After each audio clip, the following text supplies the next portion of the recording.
bonjour à tous. Je vais simplement rapidement présenter ma collègue Emmanuelle Rapart, qui est psychiatre dans le Sud-Ouest, qui a une grosse expérience sur les pathologies également somatiques et puis les syndromes post-stress. Et puis pour ce qui me concerne, donc, je suis gastro-entérologue à l'hôpital de Dunkerque. On travaille pas mal avec, justement j'étais en train d'en parler, en réseau dans la région avec les collègues de Lille et des autres bassins de population.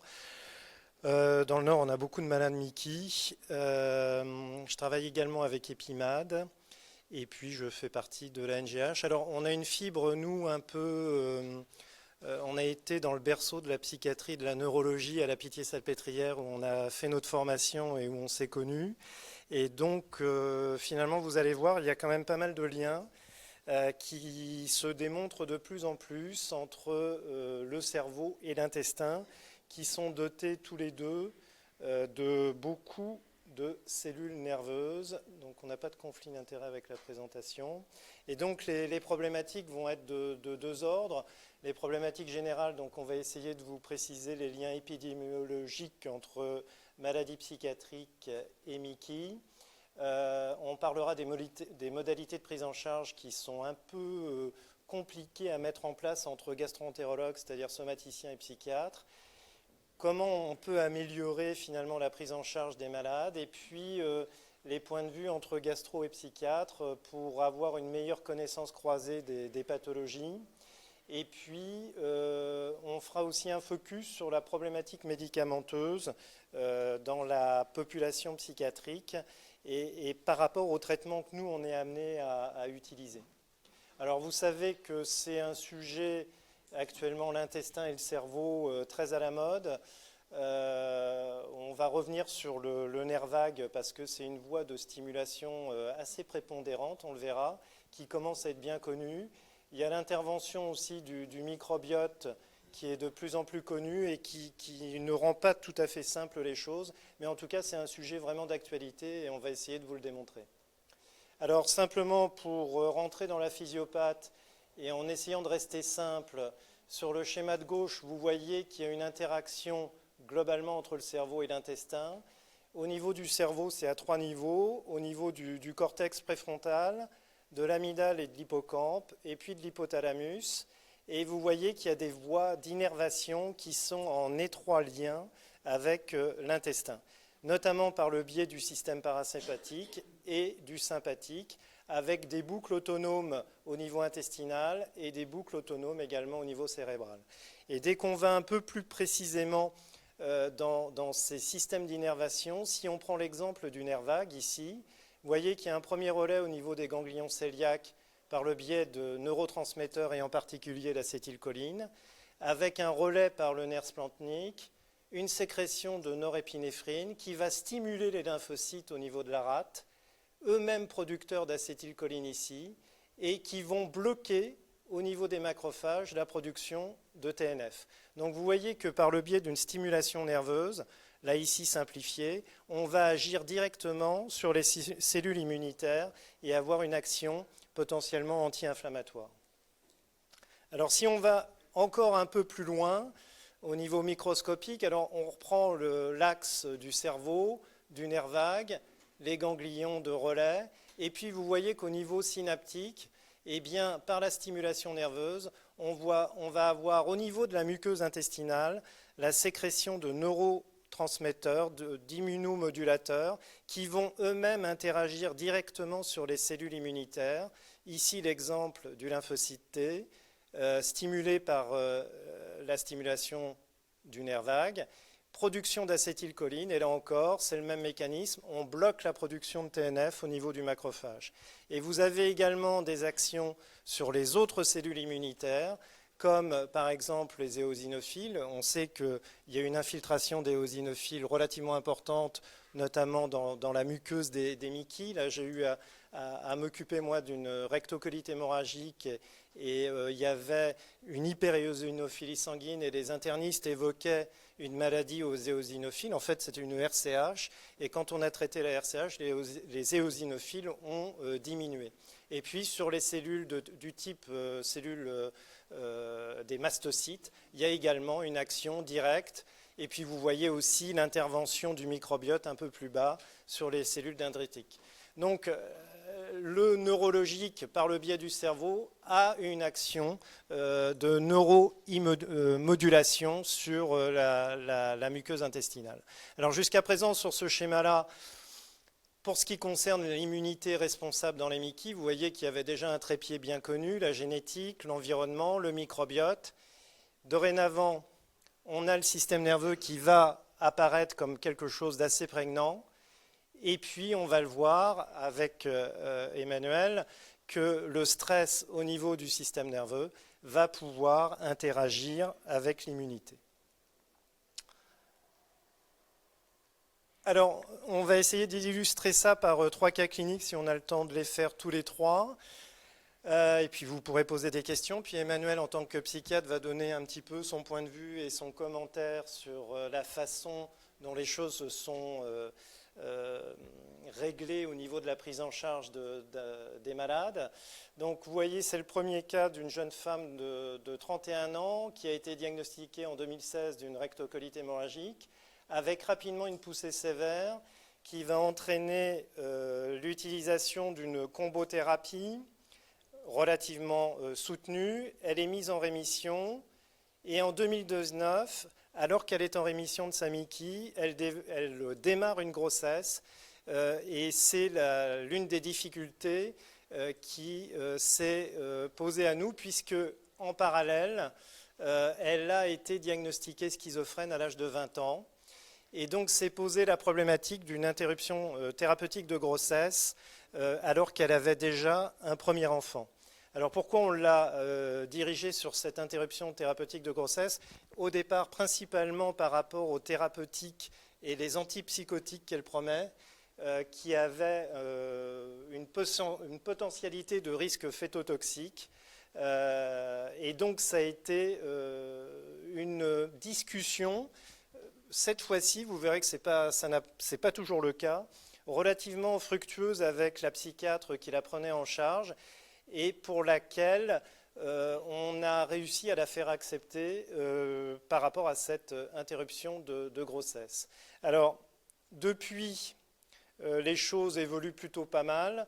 Elle est actuellement sous vedolizumab, initialement IV, et à sa demande, on l'a passée en vedolizumab sous-cutané parce qu'elle est plutôt bien contrôlée à la fois sur le plan de sa MICI et de sa maladie psychiatrique. Et on va demander donc l'avis d'Emmanuel sur la globalité de cette prise en charge, la problématique de la schizophrénie, la problématique de la grossesse. Voilà, son point de vue. Merci Thierry. Alors, ce premier cas clinique, effectivement, là où moi, en tant que psychiatre, j'ai un petit peu à choper, c'est sur le diagnostic de schizophrénie à l'âge de 20 ans. C'est un peu outrepassé ce que les neurobiologistes nous disent, c'est-à-dire le cerveau est mature à 25 ans. Donc, on ne devrait pas faire un tel diagnostic avant l'âge de 25 ans. On le fait, il n'y a pas que... on le fait en pratique courante. Également, on a tendance à confondre les symptômes schizophréniques avec la schizophrénie. Vous verrez, on parlera beaucoup du trouble de stress post-traumatique complexe où il y a des symptômes qui miment, qui sont ce qu'on appelle psychotomimetiques, qui miment des symptômes psychotiques et donc qui ne sont pas à proprement parler des schizophrénies, mais des pathologies psychotraumatiques qui sont très pourvoyeuses de maladies inflammatoires chroniques, que ce soit de l'intestin ou d'autres. Donc cette patiente, effectivement, visiblement, la prise en charge a été en tout cas le lien thérapeutique était de bonne qualité, puisqu'à la fois il y a eu un bon suivi au niveau gastro et également cette patiente a accepté une interruption thérapeutique de grossesse qui, pour une patiente étiquetée psychotique, est quelque chose d'extrêmement quand même douloureux à accepter. Donc cette dame, dans son histoire, on voit que elle a probablement une vie un petit peu un petit peu compliqué puisque la mère était étiquetée schizophrène. Donc là, c'est pareil. Avec le regard de psychotraumatologue, j'aurais envie d'interroger les antécédents traumatiques de cette jeune femme et de sa maman. Au niveau de ce que ça m'évoque, c'est effectivement l'idée que dans ce type de prise en charge, les patients ont ce qu'on appelle des antécédents de troubles de l'attachement, c'est-à-dire quand on est enfant, on va créer avec nos caregivers, nos donneurs de soins, donc la plupart du temps nos parents, un lien particulier enfin, on va apprendre de ce lien avec nos donneurs de soins, ce que peut être le lien avec des donneurs de soins dans le futur. Donc l'alliance thérapeutique, la relation thérapeutique est très empreinte de cette histoire initiale du patient avec ses parents et ou les donneurs de soins. Donc souvent, on a des relations complexes avec des soins qui ont été soit carencés, soit instables, soit des souffrances. Les donneurs de soins peuvent aussi malheureusement donner des souffrances. Et donc ça parasite pas mal la prise en charge avec, que ce soit le psychiatre, ça nous parasite également. Peut-être qu'on est moins perdu parce qu'on théorise un petit peu, mais ça parasite les relations thérapeutiques avec tous les médecins. L'idée, c'est d'être proactif. C'est-à-dire ces patients qui ont eu des difficultés, et ils en ont quasiment tous eu, dans les 3 cas cliniques, en tous les cas de Thierry, des difficultés avec leurs parents ou leurs donneurs de soins, vont avoir une tendance à investir de manière très positive la relation et à la désinvestir tout aussi facilement. C'est des mouvements d'investissement et de désinvestissement qui sont liés à des schémas, ce qu'on appelle d'abus confiance. La confiance que j'ai donnée a été trahie, donc ma confiance que je pourrais donner à nouveau est à risque d'être trahie, donc je me méfie. Et même si ça se passe bien, je prends mes distances parce que ça pourrait mal se terminer. Donc ce sont des patients qui peuvent ne pas venir au rendez-vous, ne pas effectivement avoir une mauvaise observance thérapeutique. Donc c'est des patients avec qui il faut être proactif dans le maintien du lien, les relancer, leur téléphoner, leur envoyer des rendez-vous, etc. Accepter les allers-retours avec ce mouvement d'investissement et désinvestissement. Voilà, et relancer les oublis. C'était essentiellement ce que m'évoquait cette... alors, tu as noté que cette dame avait des hallucinations résiduelles sous traitement. Ça, c'est aussi un critère qui peut être en faveur d'une histoire psychotraumatique. Il faut que vous sachiez que chez les schizophrènes, même avec un diagnostic reconnu, on a 70% de traumatismes qui sont repérés dans l'enfance, la plupart des traumatismes sexuels. Donc, tous les soins seront parasités par cette histoire infantile. Voilà. Et donc, cette dame qui avait des hallucinations résiduelles, les mécanismes hallucinatoires, je dirais pas hallucinations vraies, c'est des mécanismes un peu différents dans les troubles de stress post-traumatique, où vous pouvez avoir, tout comme on a des flashbacks d'images, vous pouvez avoir des flashbacks auditifs. Vous entendez à nouveau le mot de l'agresseur, les mots des agresseurs, sans parfois repérer que c'est tel agresseur qui vous a dit ce type de mots. Il y a aussi tout le problème dont vous entendez beaucoup parler à l'heure actuelle de l'amnésie traumatique. On peut avoir des patients qui ont un trouble de stress post-traumatique, mais qui ont une amnésie de leur traumatisme. Donc, c'est-à-dire quand on cherche à travailler sur l'origine du trouble, on n'arrive pas à savoir ce qui s'est passé parce que le cerveau, pour se protéger, a amnésié les événements. Donc voilà, des liens complexes, ne pas hésiter à relancer, savoir que les médicaments dans ce cas-là psychiatriques sont moins efficaces que si on a une schizophrénie entre guillemets simple, si tant est que ça existe encore les schizophrénies simples. Voilà. Est-ce que vous avez des questions à poser à ce stade de présentation? Donc, non. Donc on va essayer de vous montrer qu'il y a des choses dans la littérature.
Là aussi, en lisant le cas clinique, j'ai l'impression qu'il peut y avoir, puisqu'il y a cette difficulté dans la distance relationnelle, hein, que c'est un patient qui vient, qui s'en va, qui échappe. Période de lune de miel, comme tu dis, dans la période où il était stabilisé et rassuré au niveau relationnel, hein. Donc effectivement, on a ce que je vous disais tout à l'heure, probablement des schémas cognitifs qui vont venir interagir avec la relation thérapeutique. Il y a probablement donc une souffrance dans son histoire. Par rapport au nerf vague, j'y pensais parce que je ne l'ai pas forcément mis sur les diapos. Effectivement, dans le trouble de stress post-traumatique, le nerf vague est très impliqué. Et le trouble de stress post-traumatique provoque aussi une dérégulation, en tous les cas, de l'action du nerf vague.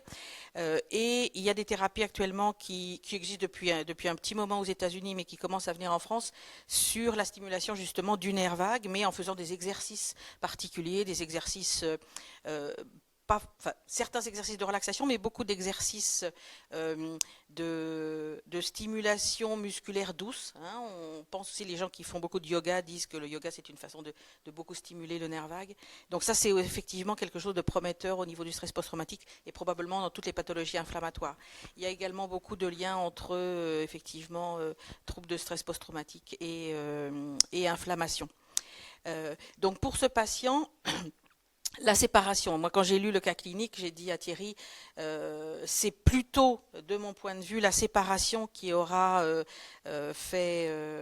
qui aura déclenché comme ça l'envie suicidaire et la tentative de suicide, plutôt qu'une quelconque erreur ou quelque chose que vous n'auriez pas que vous n'auriez pas fait pour ce patient, hein. C'est effectivement assez classique. Les patients qui ont une histoire traumatique, avec en particulier une séparation, par exemple, dans la petite enfance, peuvent avoir beaucoup de mal, soit quand leur thérapeute, par exemple, s'en va, soit effectivement quand quelqu'un avec qui ils ont un lien affectif de bonne qualité part. Et là, effectivement, ce patient était en cours de séparation.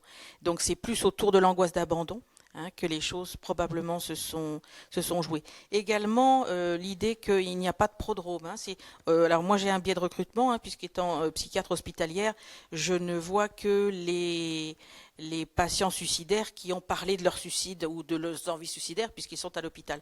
Mais on a beaucoup de familles qui nous rapportent que le père, le frère, etc. s'est suicidé alors qu'il n'y avait jamais eu aucun signe avant-coureur.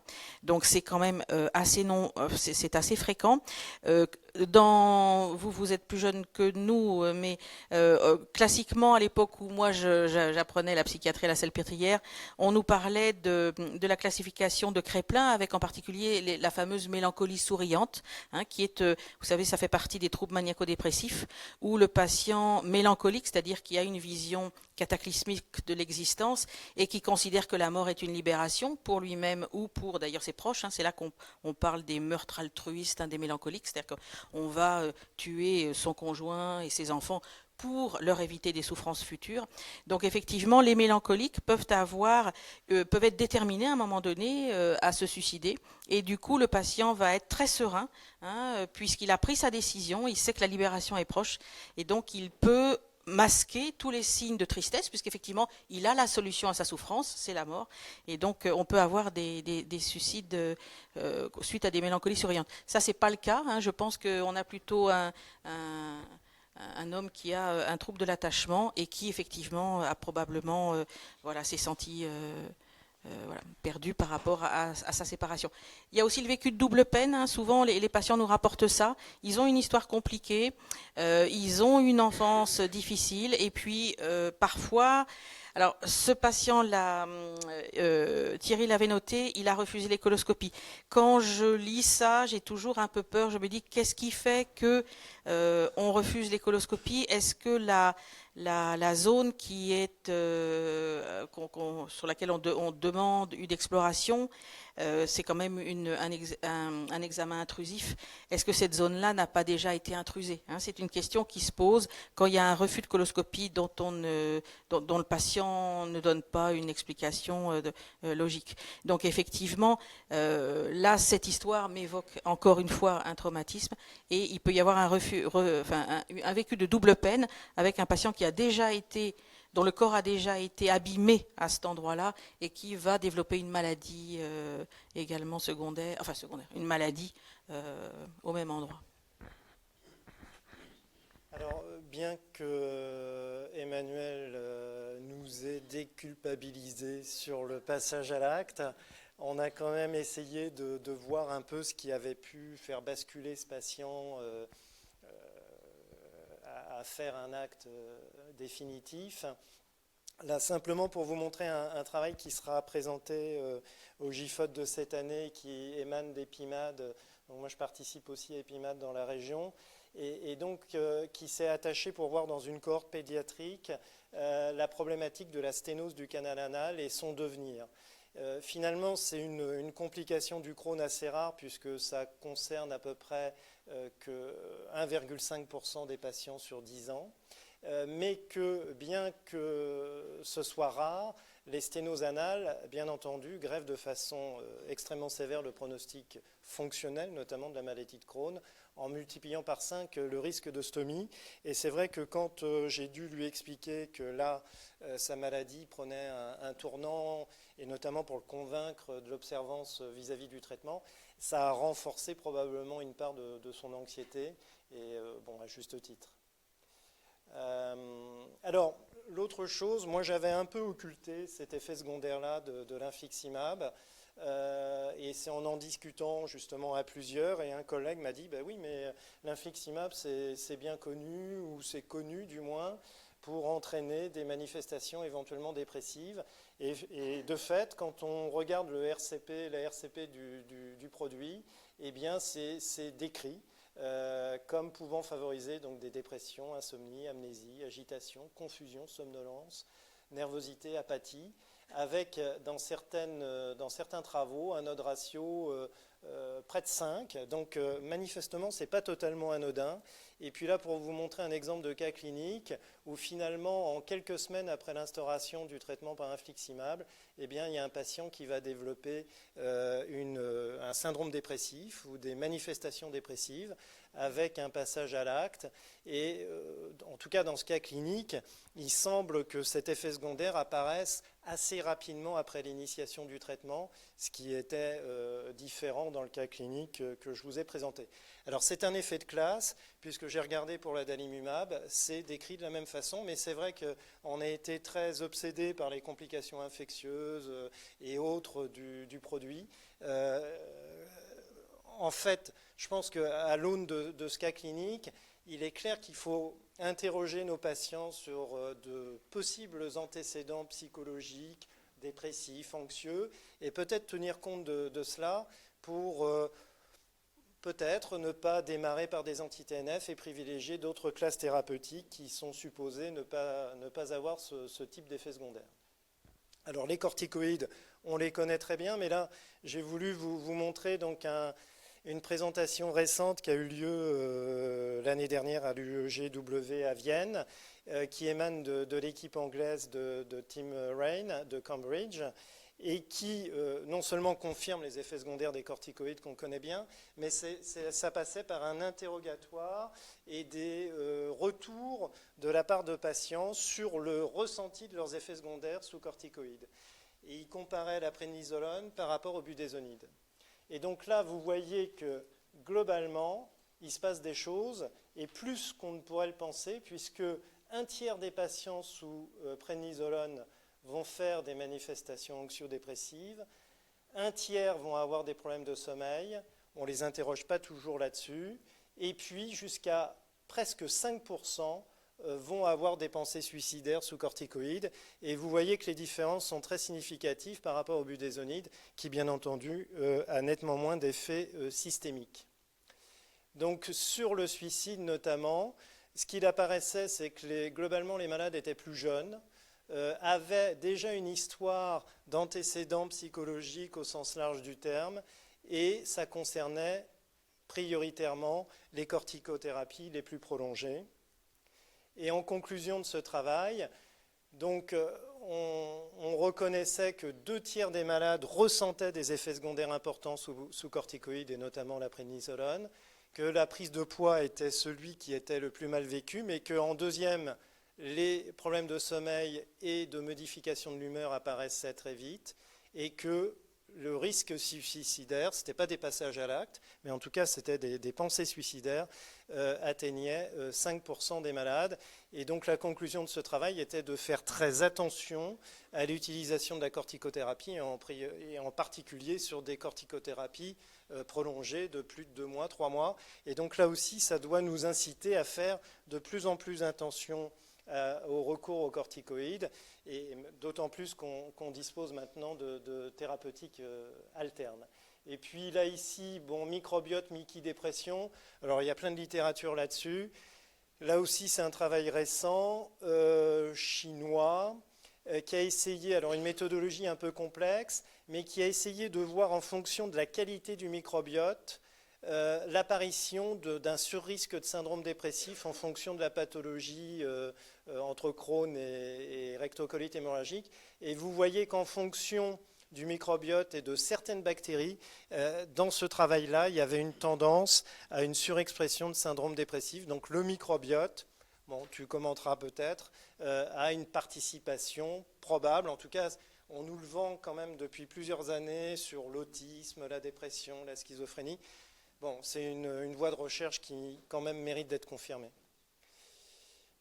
Alors, je te laisse la parole là pour nous aider avec peut-être des échelles de repérage. Alors, il existe bien entendu bon nombre d'échelles pour l'évaluation de la dépression et de l'anxiété. Et en fait, les seules échelles vraiment valables que vous pouvez faire passer, ce sont les échelles en auto-évaluation. Le patient s'évalue lui-même. Et donc, ce matin, il y avait une étude qui était... J'ai encore oublié le nom, vraiment. Oui, d'accord. Il y avait une étude où effectivement dans les critères d'évaluation, il y avait cette fameuse HAD qui est le Hospital Anxiety and Depression Scale. Donc effectivement, elle évalue l'anxiété et la dépression. Le patient la passe toute seule. Elle est tout à fait valide, hein, cette échelle. Voilà, donc ça peut être une aide pour initier, enfin, même en première consultation. Ça peut être intéressant de faire passer cette échelle. D'autant plus si vous pensez utiliser des médicaments qui vont avoir un impact sur l'anxiété et la dépression. Juste par rapport au microbiote, Thierry, j'en profite pour... Alors moi, j'ai lu, parce qu'effectivement, on attendait presque avec joie l'idée que si on mangeait comme il faut, peut-être qu'on ne serait plus ni anxieux ni déprimé. C'est un peu plus compliqué que ça. C'est un peu décevant. Les études, il y a un de nos collègues, un certain Fond, qui a fait un bouquin là-dessus, qui a vraiment regardé toutes les études sur le microbiote.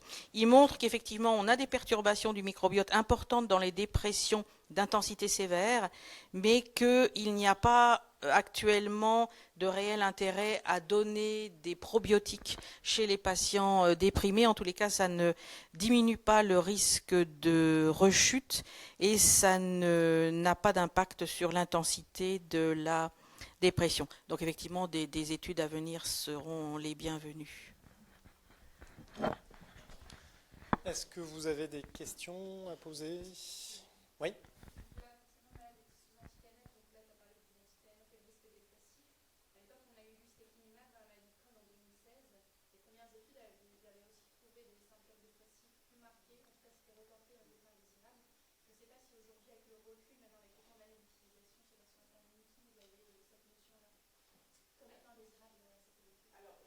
J'en profite, merci de poser la question, pour rappeler l'effet de la fatigue sur les patients. C'est-à-dire que ce matin, effectivement, le collègue notait 50% de fatigue, 47% de dépression.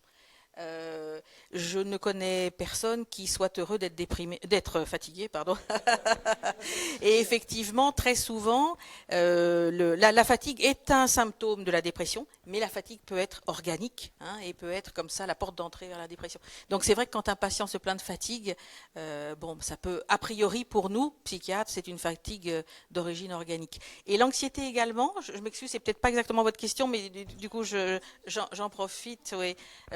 l'anxiété, des manifestations somatiques peuvent vraiment mimer l'anxiété, c'est-à-dire le patient va avoir les manifestations somatiques, va attribuer ces manifestations à quelque chose d'anxieux puisqu'il a déjà connaissance, on a tous connaissance de situations anxieuses, donc en fait on fait le lien, hein. Mais la vraie anxiété, on va dire psychiatrique, serait une anxiété qui ne serait pas inaugurée par des symptômes physiques, ce serait une anxiété qui démarrerait par des symptômes cognitifs, hein, par des pensées anxieuses et qui ensuite déclencherait voilà. Mais je pense que la fatigue a un impact très important sur les idées dépressives. Hein, ça c'est. Donc oui, sur le lustekinumab, j'ai rien vu de très actualisé sur le sujet. Bon, pour les anti-TNF, en revanche, ça a l'air plus solide et voilà, l'intérêt peut-être d'être plus sensible, nous, gastro-entérologues, à ces manifestations anxio-dépressives, d'essayer de les évaluer.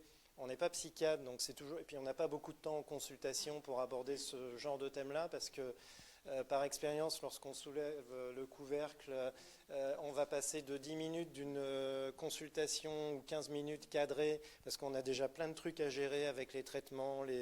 Et donc là, wow, on va se prendre 30-40 minutes, parce qu'on va devoir aborder tout un tas de sujets sur lesquels on n'est pas toujours très à l'aise, pas toujours très compétent, et pour lesquels on n'a pas beaucoup de relais auprès de nos collègues psychiatres. C'est une vraie problématique. Mais les échelles permettent probablement d'objectiver les choses. Le malade peut nous la rapporter à la consultation suivante, on regarde et oui, et à ce moment-là, ça peut interférer sur les choix thérapeutiques.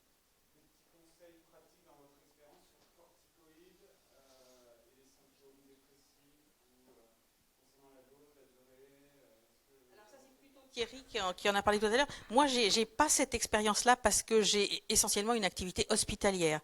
Donc, du coup, je vois arriver les patients qui ont fait des virages maniaques sous corticoïdes. C'est quasiment uniquement dans ce sens-là que je les vois. Mais effectivement, il est possible que les symptômes dépressifs soient premiers, soient les premiers à se manifester, et qu'ensuite il y ait un virage de l'humeur. Il faut aussi juste, j'en profite pour vous dire ce que on oublie régulièrement nous en tant que psychiatres, le virage maniaque sous corticoïde n'est pas du tout, ne peut pas nous permettre de porter le diagnostic de maniaco-dépression. Hein. Tout le monde peut faire un virage maniaque sur corticoïde, même non déprimé, non maniaco-dépressif. Mais voilà, moi à l'hôpital j'ai plus les virages maniaques. Thierry peut peut-être vous répondre. Oui, alors il y a pour nous il y a un effet dose, en tous les cas sur les virages maniaques, il y a un effet dose et durée. Hein, voilà. C'est vrai que les cures courtes, moi je ne vois aucun patient arriver suite à des cures courtes. C'est des cures prolongées. Ouais, le message de la présentation anglaise, là, c'était ça. Hein, c'est le plus court possible et le moins dosé possible. Ouais. Et vraiment, bon, avec l'expérience et autres, on s'aperçoit que la corticothérapie, c'est quand même pas bien toléré et que vraiment, c'est un très bon médicament, mais faut l'utiliser de façon la plus brève possible dans l'histoire de la pathologie du patient. Oui.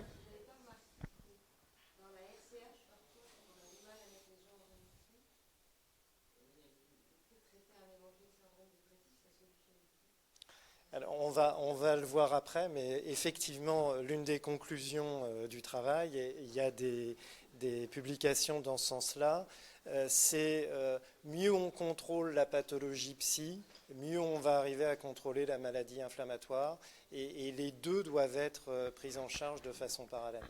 Donc, et à un moment donné, nous, on a pensé que nos antidépresseurs étaient efficaces quasiment par leur seule activité anti-inflammatoire. Hein, voilà. Il y avait une autre question ? Ouais. Ok, on va enchaîner sur le troisième cas clinique. Donc là, c'est un homme, toujours jeune, 18 ans au début de sa maladie, qui démarre en 99, diagnostiqué à Lille au départ, et puis nous, on l'a récupéré sur notre côte d'Opale, avec d'emblée une forme sévère. Il était sous Humira, il a été switché sous Remicade. On optimise assez vite. 2014, on demande déjà un avis psy, mais on n'a pas de retour. il y a une mauvaise observance, il est rarement présent à ses rendez-vous, il ne fait pas ses examens. Bref, pour nous, c'est le patient qu'on adore, quoi, parce qu'on est d'emblée très à l'aise.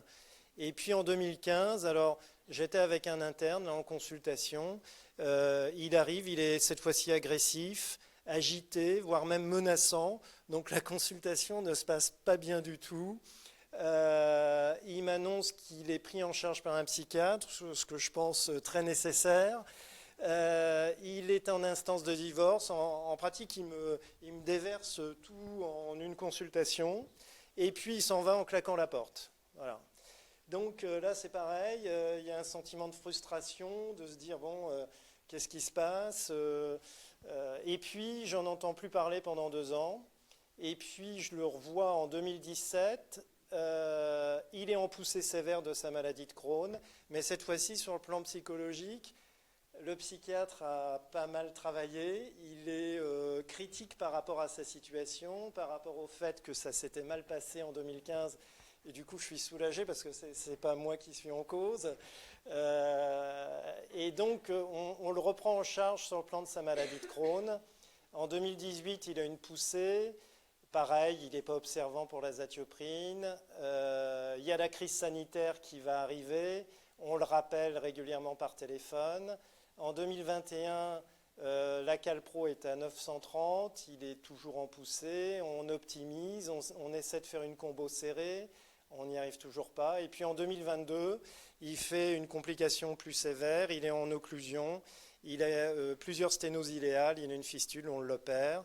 Et finalement, à partir de juin 2022, je le passe sous Stelara, induction. Il est actuellement en sous-cutanée monothérapie.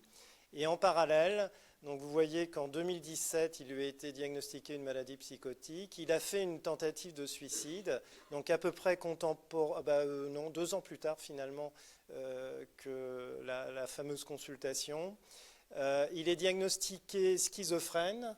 Alors bon, il a un traitement antipsychotique et antidépresseur. Et puis, là, je dois dire que sur ce cas-là, la coopération avec le psychiatre est totalement nulle. Moi, j'écris, je le mets en correspondant, je n'ai jamais de retour. Et c'est très difficile parce qu'on est en parallèle et que moi, je suis un peu hémiplégique dans la prise en charge du traitement parce que je ne sais pas bien comment ça se passe de l'autre côté et c'est une vraie difficulté. Pour ce type de patient, on est malheureusement tenu, enfin malheureusement, non, on va dire heureusement tenu, la loi nous impose de demander l'accord du patient pour une communication. Hein. Donc peut-être que le psychiatre a voulu t'écrire, mais qu'il l'a demandé au patient et que le patient lui dit surtout pas, n'écrivez pas au docteur Popard. On est obligé d'avoir l'accord du patient pour écrire à son médecin. Ouais. Et puis, si tu veux, chez ces patients difficiles, le lien de confiance étant fragile, on fait en sorte de ne jamais faire quoi que ce soit qui ne soit pas validé par le patient. Voilà, donc là, on a un syndrome dépressif latent. On voit que c'est un monsieur qui est en longue maladie, vit chez ses parents, etc. Bon, il y a des choses un peu particulières hein, qui questionnent aussi son histoire de vie. Donc là encore, alors bon, moi je fais j'ai une déformation professionnelle hein, puisque je vois des psychotraumas tout le temps. Donc effectivement, et il y en a beaucoup, hein, il y en a de plus en plus là. Il y en a pas plus qu'avant, mais en tous les cas, les gens nous signalent leur traumatisme. Donc effectivement, ce qu'on appelle les TSPT complexes, les troubles de stress post-traumatique complexe, ce sont des pathologies qui sont liées à des abus relationnels, physiques et sexuels répétés dans l'enfance. Et également, ce qu'on a montré, c'est que les troubles de l'attachement dont je vous parlais tout à l'heure, en particulier dans ce qu'on appelle l'attachement désorganisé, c'est-à-dire l'enfant n'a aucun point de repère et ne sait pas comment va réagir le parent, puisque le parent change de réaction quasiment à chaque attitude de l'enfant, crée une symptomatologie identique. Hein, ce sont des TSPT complexes. Donc là, il a été montré qu'on a une méthylation d'un gène qui est le gène NRC NR3C1 qui code pour un récepteur au glucocorticoïde. Et donc, voilà, ce serait une façon d'expliquer que ce sont les stress post-traumatiques ou les patients victimes de trauma ont des pathologies inflammatoires beaucoup plus importantes. Donc, ce sont des patients aussi qui ont eu souvent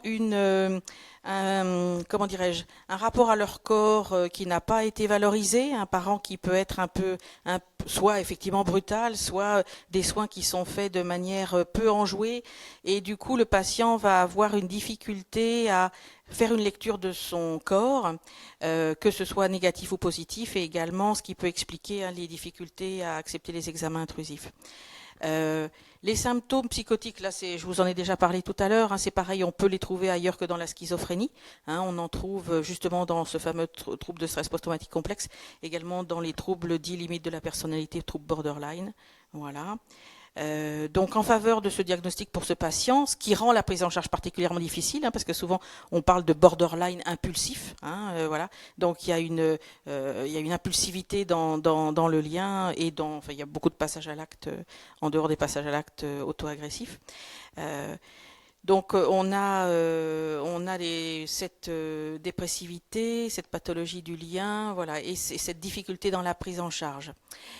Donc l'idée c'était, là je pense qu'il est tombé entre guillemets dans la psychiatrie à la suite de sa tentative de suicide, puisque tentative de suicide en 17 et voit un psychiatre en 17, donc c'était probablement bien qu'il rencontre quelqu'un. C'est des patients sur lesquels vous allez avoir du mal, c'est des patients qui sont difficilement compréhensibles puisque très, très changeants. Il peut y avoir aussi alors, ce n'est pas des personnalités multiples, mais il peut y avoir une personnalité qui s'exprime de manière différente en fonction des circonstances différentes. Voilà, donc des prises en charge difficiles, fatigantes, sur lesquelles il va falloir que vous teniez sur la longueur. Ne pensez pas que c'est mieux pour nous, c'est pareil, sauf que nous, on sait peut-être mieux pourquoi les patients sont comme ça, mais ce n'est pas plus simple avec nous. Voilà.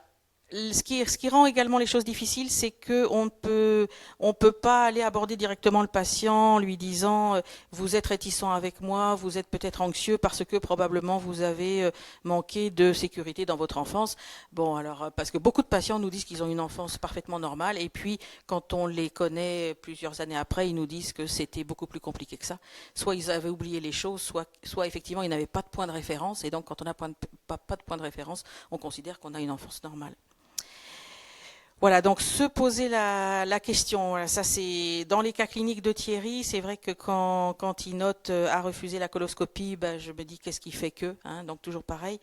Donc il y a ce rapport au corps douloureux, c'est probablement aux antécédents d'intrusion qui vous rend en tant que somaticien et en tant qu'ayant rapport au corps la prise en charge de ces patients psychiatriques encore plus difficile.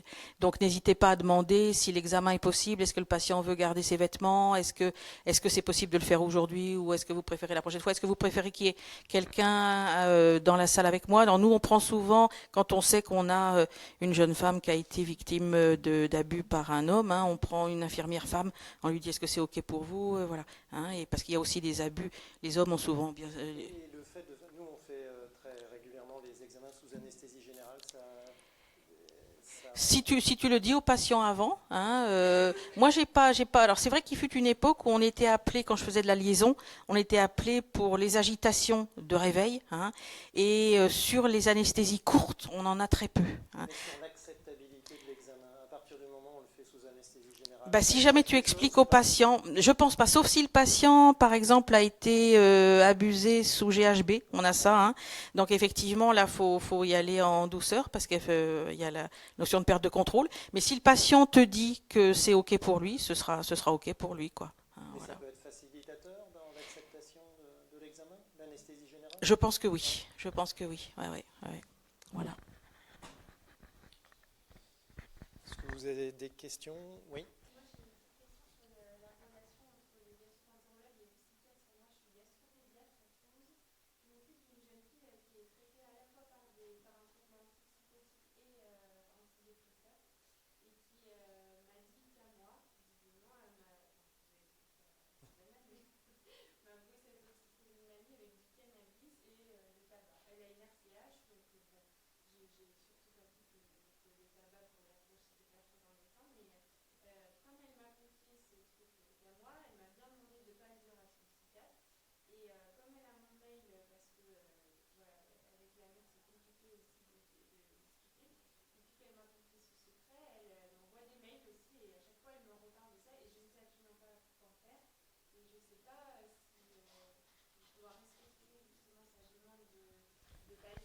Hum.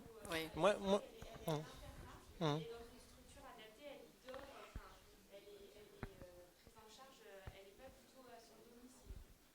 Alors, moi, Emmanuel ne me dit pas tout non plus, parce que quand on a préparé les cas cliniques, elle ne m'avait pas parlé de ça. Moi, je suis assez surpris, parce que de fait, entre médecins, moi, je communique tout. On Ouais. est sous le secret Le secret, médical. ouais. Et je ne savais pas que Ouais, ouais. côté Ouais, ouais. psychiatre, vous demandiez forcément l'avis du patient pour pouvoir communiquer notamment à un autre collègue non psychiatre. Oui, on le fait systématiquement. On est embêté avec les hospitalisations sous contrainte, hein, parce que parfois on a, je ne sais pas si vous connaissez un peu le fonctionnement des hospitalisations psychiatriques, il y a les hospitalisations libres, c'est-à-dire le patient demande son hospitalisation, et il y a deux modes d'hospitalisation sous contrainte, sur demande d'un tiers et sur demande du représentant de l'État. Et même chez les patients qui sont hospitalisés sous contrainte, on doit leur demander leur accord pour communiquer. Et ça, c'est écrit où? Alors c'est dans la loi du 4 mars 2002.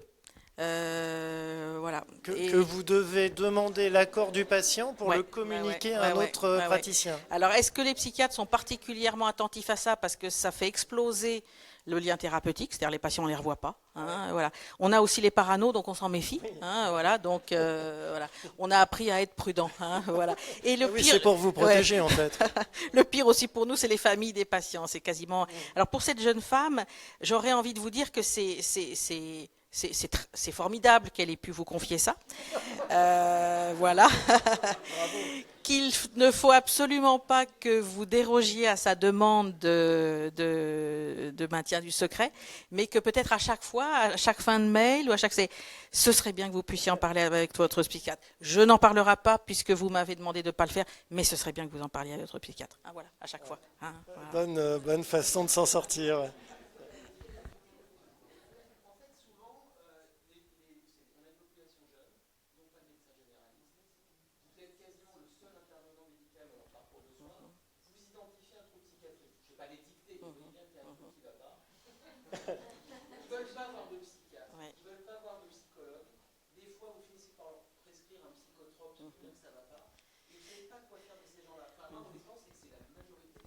Oui, c'est la majorité des malades. Alors, ce qui pourrait être intéressant, mais je sais que la situation actuelle financière de l'hôpital public ne le permet pas, ce serait des groupes. Hein. Parce qu'à partir de groupes de patients, vous auriez probablement un partage d'expérience et du coup, tu vas voir le docteur machin, tu peux aller voir elle est bien, etc. Voilà, bon. Après, il y a l'idée d'avoir une psycho à qui vous pourriez adresser les patients pour travailler sur le vécu de la maladie. Ce serait une porte d'entrée douce, hein, voilà, et ça peut permettre d'accrocher quelque chose.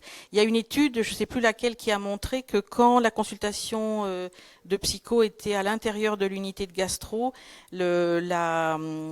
l'observance était 6 fois meilleure que quand elle n'y est pas, quoi. Mais alors, par rapport au traitement, il n'y a pas de risque à ce que vous mettiez un traitement antidépresseur. Les nouveaux, les sérotoninergiques, on risque pas grand-chose. Donc effectivement, vous avez plus à gagner à mettre un antidépresseur. Après, vous risquez de vous faire engueuler par le psychiatre si jamais elle trouve un psychiatre. Mais voilà. Ouais, je sais bien. Je sais bien. Ben oui. Ouais, ouais. Ouais, ouais, ouais, ouais, ouais. Il y a très peu le seul antidépresseur avec lequel vous avez un effet rebond, c'est la venlafaxine. Hein. Sinon, tous les autres ont des demi-vies longues, donc vous risquez rien si le patient est mal observant, etc. Il y a très peu d'interactions médicamenteuses. Par contre, la venlafaxine, quand ils ne le prennent pas, ils ont un syndrome de sevrage en quelques heures. Hein. C'est assez impressionnant. Ouais. Donc évitez, si vous voulez, la venlafaxine. Ouais. Alors, il y a rapidement, cette fameuse échelle-là, c'est juste pour vous. Alors, c'est intéressant, c'est aussi une échelle qui peut être passée par le patient. Donc, éventuellement, si vous faites un petit dossier, vous pouvez leur donner la HAD et celle-là. Voilà, ça sensibilisera le patient au fait que peut-être certains symptômes qu'il considère comme normaux peuvent être anormaux. Moi, j'ai une patiente qui a eu un stress post-traumatique. C'était une dame qui devait avoir 55 ans quand je l'ai rencontrée. Elle n'avait jamais imaginé qu'elle était la seule que tout le monde n'avait pas des flashbacks. Elle pensait qu'on avait tous des flashbacks. Hein. Et quand elle a vu cette échelle, elle m'a dit mais c'est très étonnant. C'est un auto-questionnaire. Hein. C'est un auto-questionnaire. La HAD aussi. Hein. Ok. Ok, donc on va avancer. Alors le retentissement de la maladie psy pour la prise en charge de la MICI, c'était une question. Donc là, il y a deux articles qui montrent qu'en fait, pour bien contrôler la maladie inflammatoire, il faut aussi bien contrôler la maladie psychiatrique et que les deux vont de pair. Et c'est ce qu'on disait un petit peu ce matin, il n'y a pas l'âme d'un côté avec les psychiatres et puis les somaticiens et les gastro-entérologues de l'autre. On a vu au début que le cerveau était étroitement relié à l'intestin et qu'il faut prendre en compte la globalité. Comme l'a dit Stéphane Naon ce matin, c'est une prise en charge holistique et c'est quelque chose sans doute d'assez important et qu'on doit intégrer dans notre pratique, en tout cas de gastro-entérologue.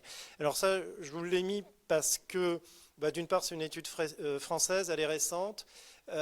C'était pour savoir si finalement il y avait une égalité de chance dans le traitement d'une maladie somatique entre un groupe de patients non psychiatriques et un groupe psychiatrique. Et là, c'est l'exemple du cancer du sein. Et on voit très clairement qu'il y a une surmortalité, c'est la courbe bleue en trait plein, par rapport dans le groupe donc malade psychiatrique vis-à-vis du groupe non psychiatrique. Et donc le cancer du sein, les femmes meurent plus et sensiblement et très nettement plus lorsqu'elles ont une maladie psychiatrique. Alors il y a plein d'explications à cela, mais on voit bien que la maladie psychiatrique va interférer grandement dans la prise en charge d'une maladie somatique, et en particulier en France, et probablement, c'est ce qu'on vient de discuter, vu l'état de la psychiatrie française actuellement, et nous, quand on essaie d'avoir des recours ou des appuis auprès de psychiatres, c'est une galère sans fin et c'est un vrai problème de santé publique. La maladie psy, elle est souvent méconnue en cas de MICI, d'où l'intérêt peut-être des échelles et d'avoir des interrogatoires un peu plus ciblés de nos malades. Et vous avez vu que ça peut avoir quand même des intérêts lorsque nous, on doit initier des traitements. Ici, pour... alors, je ne sais pas s'il y avait... Non, hop. Ici, ça montre que finalement, plus vous avez une manifestation psychiatrique ou psychologique associée, plus la gravité de la maladie inflammatoire de l'intestin va être importante.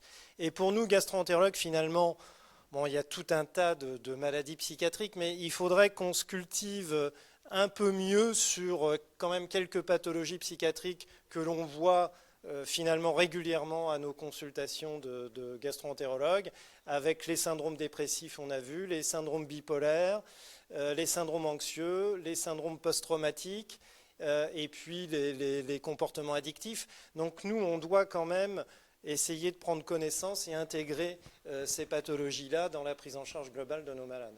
Par rapport aux troubles de stress post-traumatique, un des symptômes fréquents, ça n'est pas en permanence, mais c'est quand même très fréquent, ce sont les cauchemars. Et vous pouvez poser la question de manière assez neutre à vos patients, est-ce que vous faites des cauchemars? Quand le patient dit oui, moi je pose la question, est-ce que ce sont des cauchemars sur des choses du présent ou des cauchemars sur des choses du passé?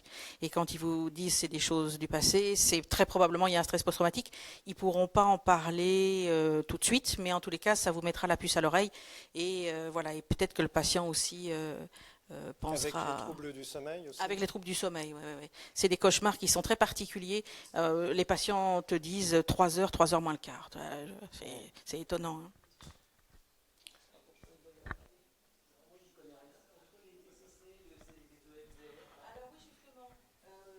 Alors, je pense que c'est dans la diapo suivante. Donc, les indications pour orienter les patients, c'est plutôt les TCC, bien sûr. Les TCC ont aussi une approche corporelle qui est intéressante. Hein. Ils font beaucoup de relaxation, donc c'est intéressant pour ce type de patient. Après, ils vont développer tous les traitements par le biais de la stimulation du nerf vague. Ça aussi, c'est intéressant. Je pense que ça va se développer dans les années à venir. Le MDR, donc moi je suis formée à l'EMDR, à l'hypnose et au TCC, hein, donc et à d'autres choses, et donc j'ai un peu moyen de comparer. C'est vrai que pour ce type de patient, j'aurais envie de dire TCC, c'est ce qu'il y a de mieux. Le MDR, c'est formidable, mais c'est c'est une tornade émotionnelle. Donc vous pouvez faire décompenser un patient si vous démarrez de l'EMDR trop tôt. Hein, voilà. Mais par contre, les TCC, on va dire, ça laisse au patient la capacité de mettre en avant des résistances et de pouvoir y aller en douceur. Donc envoyer plutôt vers des TCCistes.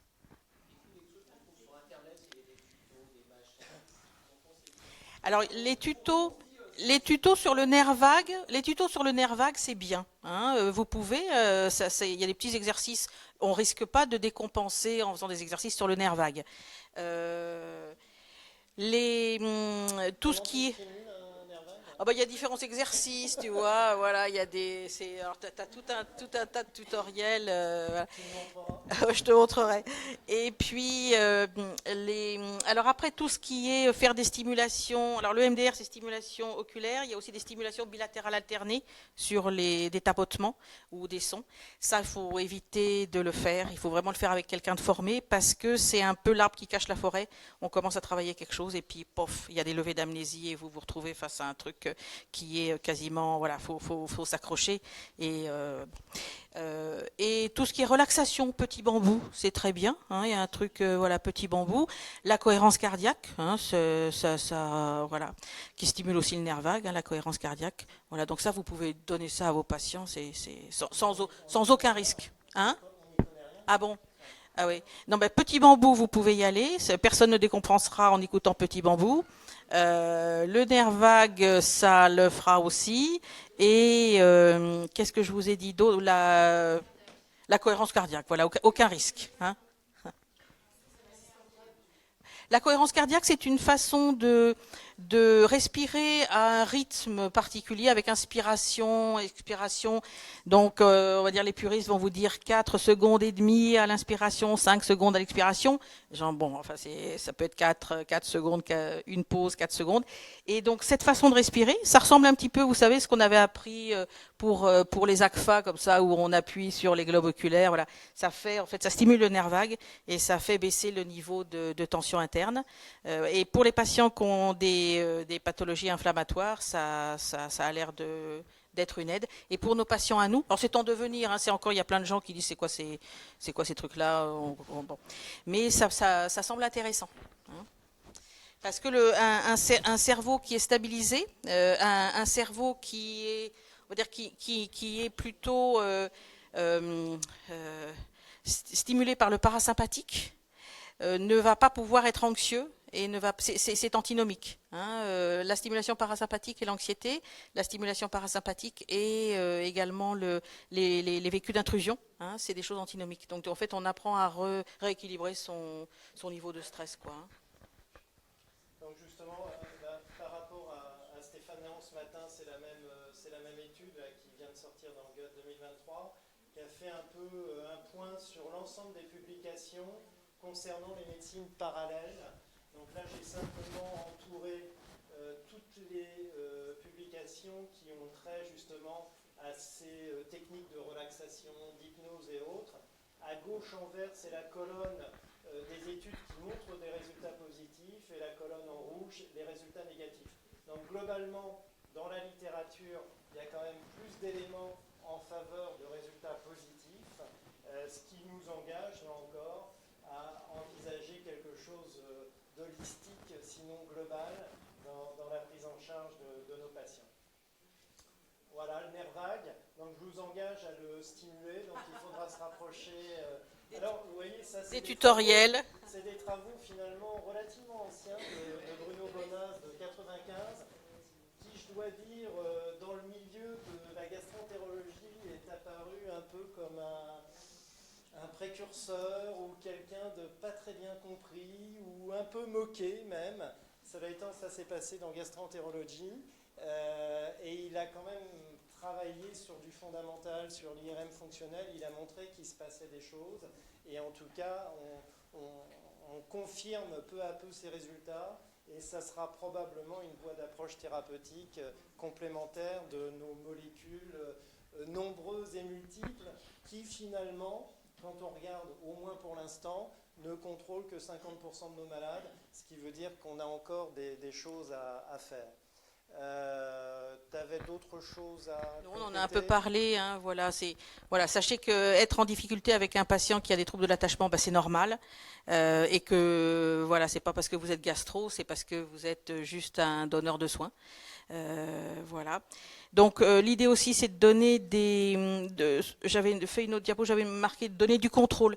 Ce sont des patients qui ont souvent des expériences de manque de contrôle, d'impossibilité de choix. On leur a imposé des choses, ils ont été abusés, ils ont été, voilà, bon, tout un tas de choses. Donc il faut que vous puissiez expliquer ce que vous faites, que le patient ait toujours l'impression qu'il est impliqué dans le choix, hein, même d'une thérapeutique. Voilà. Donc la coopération, c'est aussi dans la Dans, distribution de l'information. ouais, absolument. Et faire beaucoup de psychoéducation. Hein. Quand on dit donner du contrôle, c'est aussi donner de l'information. Voilà, donc distribuer. Je ne sais pas si vous avez ça, des petits cahiers pour expliquer ce que c'est, etc. Qu'est-ce que c'est qu'une coloscopie? Ça pourrait être intéressant. Par exemple, je pensais à ça en discutant avec vous. Hein. Qu'est-ce que c'est qu'une coloscopie? À quoi ça sert, etc. Pour que les patients soient moins angoissés par tout ça, quoi. Hein.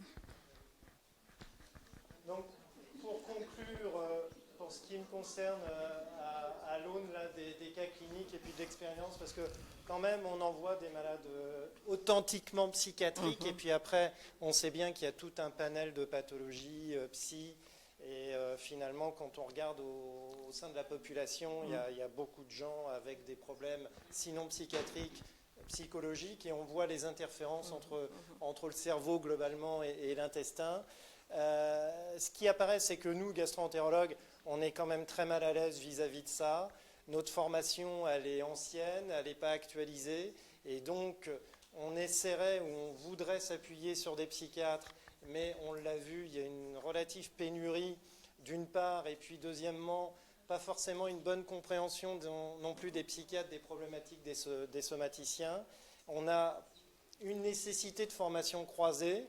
Donc peut-être qu'il faudra multiplier ou approfondir ce type de formation entre les deux spécialités. Souligner aussi qu'il y a potentiellement des interactions médicamenteuses et qu'il faut y faire attention. Là, on a parlé des anti-TNF et des corticoïdes, mais côté psychiatrique, il y a aussi des effets secondaires, et on l'a vu dans le choix de l'interruption thérapeutique de grossesse, c'est quelque chose pour lequel on doit aussi connaître un peu. C'est-à-dire que si on a une maladie de Crohn ou antipsychotique, il faut qu'on ait ça à l'esprit et qu'on interpelle notre collègue psychiatre. La coopération, elle est essentielle. C'est clair que si on arrive mieux à coopérer entre psychiatres et gastro-entérologues, on y arrivera mieux et au bénéfice du patient. Et puis, je voulais souligner que quand même, probablement dans les années à venir, ça va beaucoup bouger. Vous savez qu'il y a l'imagerie fonctionnelle avec les IRM fonctionnels, et on commence à mieux comprendre ce qui se passe au niveau de notre cerveau. Il y a le microbiote. Bon, là, il va falloir approfondir les choses parce que ça part un peu dans tous les sens. Il y a le développement des neurosciences. Et puis, moi, il y a un domaine, je pense, qui a un très grand avenir. C'est tout ce qui a trait à la neuroimmunologie. Et on voit qu'on a déjà des pistes intéressantes. Donc je te laisse conclure. Bon, c'est des choses qu'on a déjà dit. Hein, voilà, 15 à 30% de troubles dépressifs associés au Mickey, 30% de troubles anxieux et jusqu'à 80% dans les formes aiguës. N'oubliez pas effectivement l'anxiété somatique. Hein. Prise en charge difficile, coopération importante. Voilà, approche globale, c'est ce que tu disais. Voilà, et développer la coopération et la vacation de psychologue. Si vous pouvez réclamer une vacation de psychologue dans vos unités, ce sera déjà formidable de pouvoir en obtenir. Voilà. Enfin, des psychologues motivés et qui connaissent un peu nos pathologies.